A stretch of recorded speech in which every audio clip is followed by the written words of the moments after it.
Պարոն Սարյանց, դուք միշտ այսպես շատ վստահ ասում եք, որ ընտրողների մասնակցության բարձրացման, այսինքն վստահ եք, որ այդ մասնակցության բարձրացման դեպքում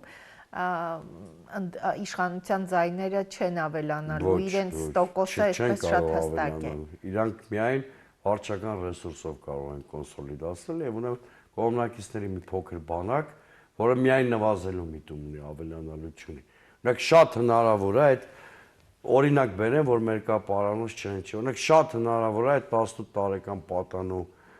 հարազատների կամ ընկերների շրջապատում կային իշխանությանը լոյալ մարդիկ։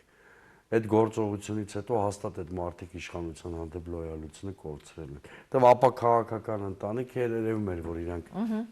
ներգրաված չեն բաներում։ Եվ տասնյակ նման օրինակներ կարող են բերել։ Ամեն օր Շարասյունը, երբ որ իր տեղից տեղա գնում, այդ աննորմալ խցանումների պատճառ դառնալով, նույնիսկ ապաքաղաքական մարդիկ կամ իր կողմնակից մարդիկ սկսում են հիասթափվել, այսինքն այլևս Նիկոլ Փաշինյանը սրտեր չի կարող գրավել,